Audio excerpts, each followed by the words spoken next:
Mesdames, Messieurs, bonsoir et bienvenue à cette édition Le Sommaire. L'ambassadeur du Bénin près le Niger, Gildas Agoncan, est rappelé par le gouvernement béninois les raisons dans cette édition. L'un des médias les plus anciens qui a su s'adapter à l'heure où Internet bouleverse le paysage médiatique, c'est la radio.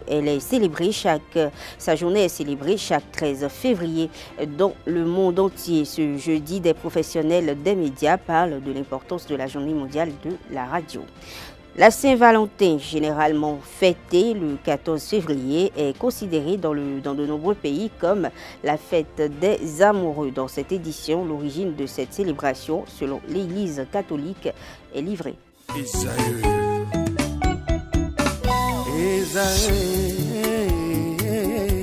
Vous recherchez une école de référence pour une double formation universitaire et professionnelle de qualité? Voici l'opportunité à ne pas rater. L'École supérieure d'administration, d'économie, de journalisme et des métiers de l'audiovisuel ESAE vous offre des programmes d'enseignement en licence et en master orientés vers l'emploi qui font d'elle une référence à travers les filières de l'administration générale et territoriale, l'administration du travail et de la sécurité sociale, droit, diplomatie et relations internationales, administration hospitalière, universitaire et intendance, journalisme et métiers de l'audiovisuel et toutes les filières des sciences de gestion. Une seule adresse, www.esae.bj.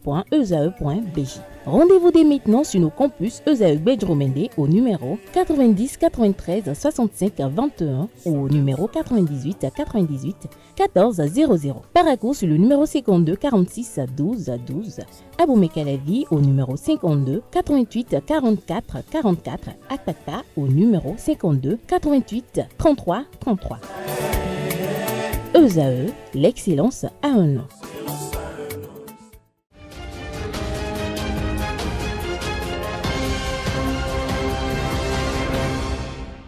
Bienvenue. Le gouvernement béninois a rappelé son ambassadeur au Niger, Gildas Agoncan, pour consultation par le chef de la diplomatie béninoise, Olusegun Adjadi Bakari.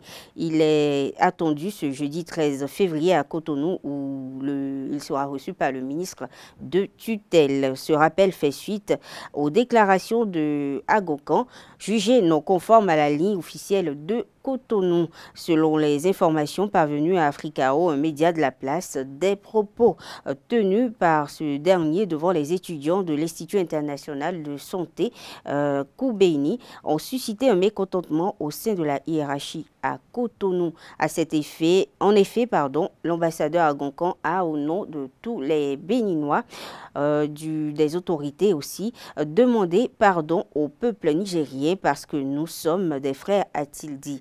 Selon ses propos, des choses graves se sont passées et ont engendré des problèmes au Niger, à Gaïa plus précisément.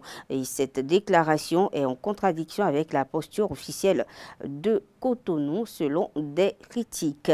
Et elle a été perçue comme une prise de position personnelle inopportune sur le processus de normalisation des relations diplomatiques entre ces deux pays. Et selon des indiscrétions, le dossier a même été abordé lors du Conseil des ministres du 12 février, preuve de la sensibilité du sujet. Plus de précisions vous seront fournies dans nos prochaines éditions par rapport à ce sujet. Le Haut Commissariat à la prévention de la corruption a réagi. Le Haut Commissaire à la prévention de la corruption a réagi au classement 2024 de l'indice de perception de la corruption publié par Transparency International.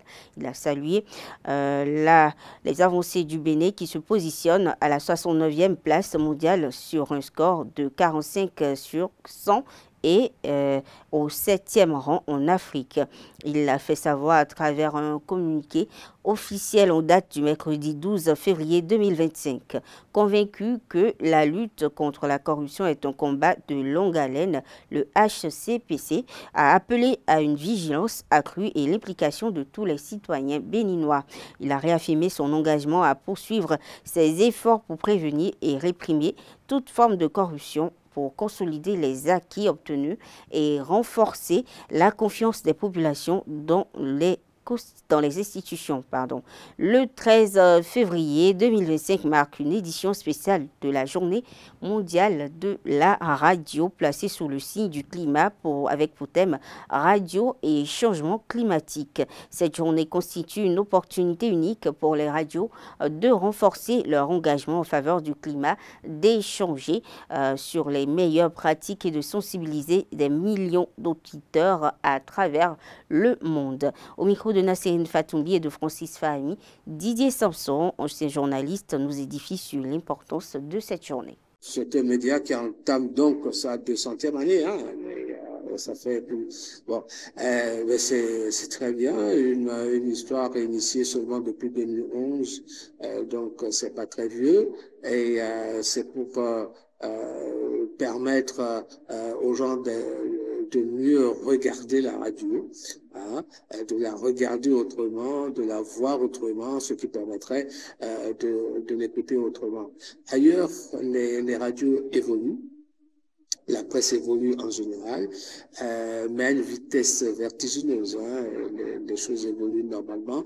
La radio reste la radio. Toutes les nouvelles technologies arrivant ne changeront rien. Ça permettra à la radio d'être toujours la radio. C'est dommage que dans certains pays, elle soit en net recul parce que on cherche à maîtriser la presse. Or, la radio, c'est par définition le média le plus populaire, direct et gratuit.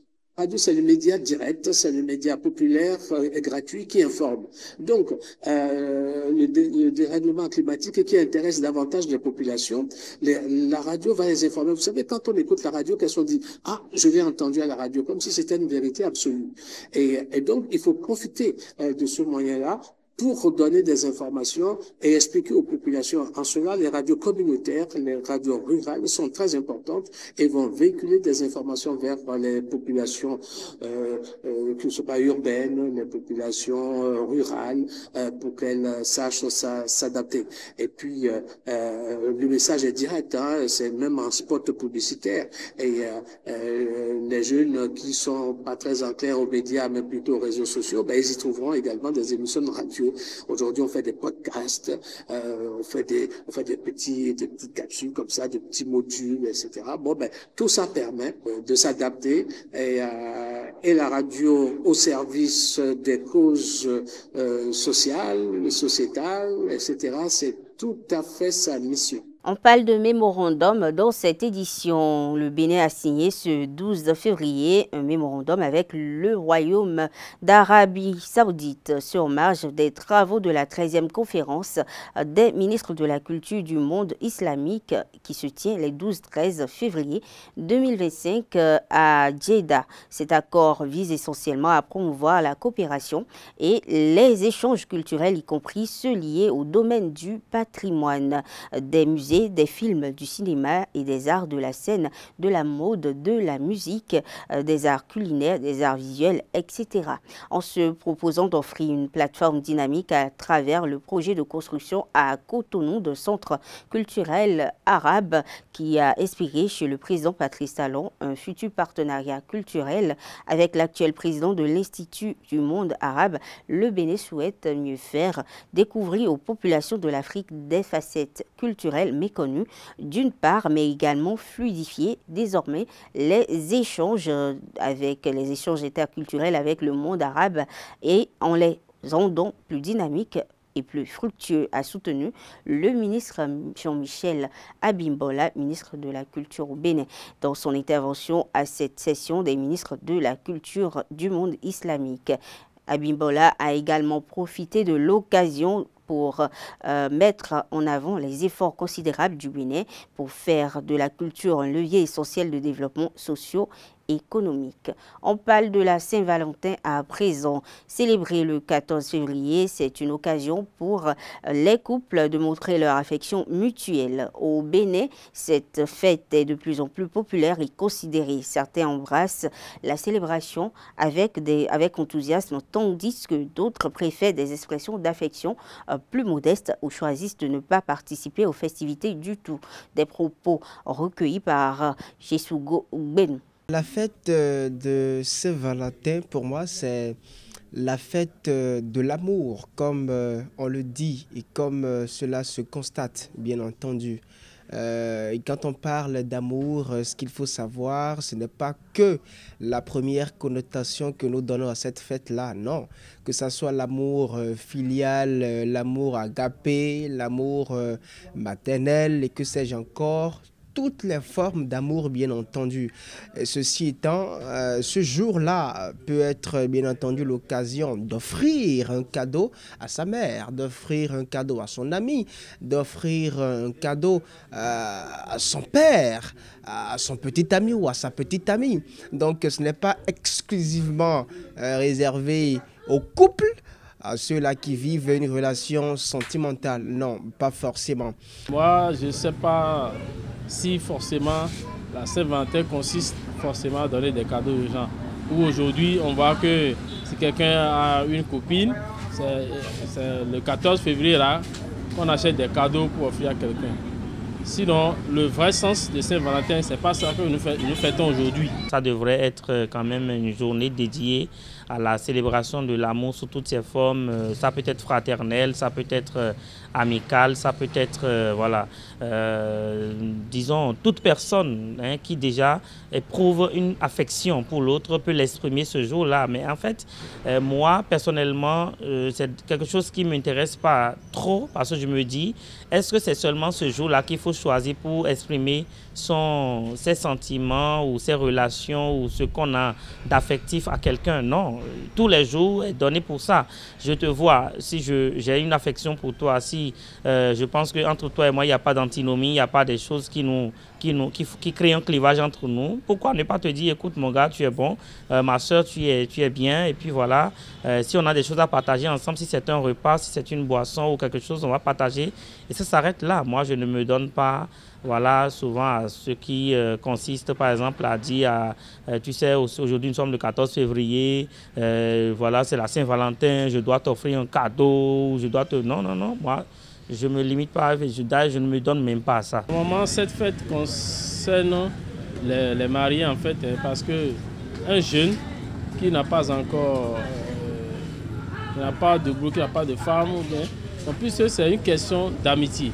Comme conseil que je pourrais donner, bien entendu, à la jeune génération, notamment parce que c'est nous, les jeunes, c'est nous qui donnons, on est d'accord, une connotation, j'ai envie de dire, braquée sur cette fête-là, la connotation selon laquelle, oui, c'est le moment d'offrir un cadeau coûte-que-coûte à son petit ami ou à sa petite amie, c'est le moment d'aller au sexe, c'est le moment, voilà, de renouveler les vœux et tout ce qui tourne autour de ça. Oui, mais tous les jours sont des jours d'amour et de sentiments. Et donc, le 14 février ne devrait pas être un jour de débauche. Non, pas du tout. C'est le jour peut-être de refaire les alliances, de dire à nouveau à votre partenaire combien de fois est-ce que vous l'aimez et vous l'adorez. Et ça s'arrête là. Si vous avez un petit plan, voilà, au resto, et voilà, ça s'arrête là. Ce n'est pas le moment de faire ce qu'on n'a jamais fait. Ce n'est pas le moment, voilà, de se surpasser. Si j'ai envie de te donner quelque chose, c'est que je te le donne de gaieté de cœur. Mais je ne vais pas attendre forcément un 14 février pour le faire. Ce serait pratiquement de l'hypocrisie. Si c'est seulement ce jour-là que je vais t'exprimer ce que je ressens pour toi, mais alors là, les autres jours seraient quoi alors? Les autres jours seraient que bon, on serait en inimitié. Et puis après, quand le 14 février viendra, je t'exprimerai ce que je ressens pour toi. Ça ne veut absolument rien dire selon moi. Toujours en ce qui concerne la Saint-Valentin, c'est une célébration largement associée à l'amour et à la romance. Et selon la légende, l'empereur, pour augmenter le nombre d'hommes à la guerre, interdit les mariages. Plus tard, il s'en prend à Valentin de Terni, aujourd'hui Saint-Valentin, quand il apprit que ce dernier mariait des chrétiens en cachette.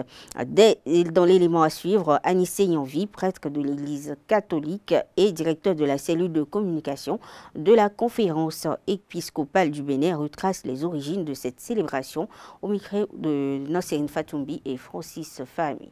Tout remonte à la civilisation romaine. À l'époque, tous les hommes devraient aller au front pour le combat. C'était dans un contexte de guerre. Et donc, afin de permettre à tous les hommes, afin de les motiver d'aller au combat, l'empereur Claudius II avait interdit formellement le mariage dans tout l'Empire romain, ce qui est quand même en griffe anormal. Alors, le prêtre Valentin, qui continuait donc d'accompagner des fiancés au mariage, réussissait à célébrer des alliances, mais clandestinement. Donc, il bénissait, lui, il a continué, malgré l'interdiction de l'empereur, il a continué à bénir les mariages. Et lorsque l'empereur s'en est rendu compte, ce prêtre a été emprisonné et il va finir par mourir martyr. Le pape de cette époque-là a donc fait de lui le saint patron des amoureux pour tout le zèle missionnaire qu'il avait vis-à-vis des amoureux jusqu'au martyr. Et donc, vu qu'il a été fait martyr un 14 février, chaque année, à cette date du 14 février, ce saint patron des amoureux est célébré et on célèbre également la fête de l'amour. On parle toujours célébration ou on parle mieux de culture. Des artistes béninois ont tourné le dos à la scène ces derniers mois. Et c'est une situation qui suscite des commentaires au micro de Quentin Amoussou et Carles Kitomé, le président directeur général de la centrale compagnie Richard Kakpo, connu encore plus sous le nom de Richard Flash, s'est prononcé sur cette situation. Suivons ensemble. Je pense que il y a un travail qui se fait déjà au niveau du bureau des droits d'auteur pour avoir une assurance vie pour les artistes. On n'a pas besoin que l'État intervienne. L'assurance vie, de la manière qu'on est en train de proposer ça, va être ce qu'on va prendre dans les royalties, les royalties de chaque artiste. Donc, à partir de ce moment-là, chaque artiste qui reçoit sa fiche de royalties doit comprendre qu'il y a des lignes dans lesquelles on a déjà mis assurance vie. Donc, il faut prélever dans ses propres royalties pour cotiser son assurance vie. Et quand on parle de ce qui arrive aux artistes, ces genre de choses arrivent à tout le monde, partout dans le monde. Mais c'est parce que c'est pour les artistes qu'on voit, parce que nous, on est à la lumière. Et donc, ce n'est que quand le malheur nous arrive que tout le monde est au courant. Mais le malheur qui arrive au Béninois lambda, à tout le monde tous les jours, les gens ne sont pas au courant, malheureusement. On ne peut pas être artiste aujourd'hui et ne pas se déclarer au bureau des droits d'auteur. Ça veut dire que vous n'êtes pas sociétaire du bureau des droits d'auteur. Vous ne pouvez rien attendre du bureau des droits d'auteur. Parce que c'est vrai que j'entends des artistes qui font la guerre au bureau des droits d'auteur, alors que quand vous allez au bureau des droits d'auteur, vous constatez que leur nom n'est même pas là-bas. Ils ne sont pas allés s'enregistrer. Donc il faut demander aux artistes, à partir déjà d'une première maquette, à partir du moment où vous avez déjà une chanson, vous devez vous déclarer au bureau des droits d'auteur. Et aujourd'hui, les choses ont été modernisées. Vous allez avoir votre carte magnétique et cette carte a un code QR. Et quand on met l'appareil, normalement, on a toute l'information sur l'artiste. Et ça aussi, ça limite les fraudes et tout ce qui suit. Et l'artiste, ça lui permet de bénéficier de ces royalties à partir du moment où il est déclaré. Mais tant que vous n'êtes pas déclaré, vous ne pouvez rien espérer du bureau des droits d'auteur. Le ministère de la Défense nationale du Bénin a lancé hier mercredi des travaux pour établir un mécanisme de soutien psychologique destiné aux militaires déployés sur les théâtres d'opération. L'objectif visé est de garantir la santé mentale des soldats, un enjeu primordial pour le bien-être et l'efficacité des missions qui leur sont confiées. Lors de cette rencontre, le colonel-major Mathias Alizano, secrétaire général du ministère, a relevé que la santé mentale des militaires n'est pas un luxe, mais une composante essentielle de la sécurité nationale. En effet, il a rappelé l'importance d'offrir aux soldats les ressources nécessaires pour qu'ils accomplissent leur mission dans les meilleures conditions possible, tant sur le plan physique que psychologique. Cette initiative, il faut le noter, est née d'une prise de conscience des troubles psychologiques qui affectent certains militaires, notamment les troubles anxieux, le stress, les dépressions et les cauchemars liés au traumatisme des missions. Il faut noter que des médecins militaires psychologues, assistants sociaux et spécialistes de la santé mentale ont répondu présents à cet appel, à cette rencontre. Ensemble, ils vont définir les modalités de mise en œuvre de ce programme, créer une feuille de route et mettre en place un plan d'action pour un soutien psychologique continu dès la préparation des militaires jusqu'à leur retour des zones de conflit.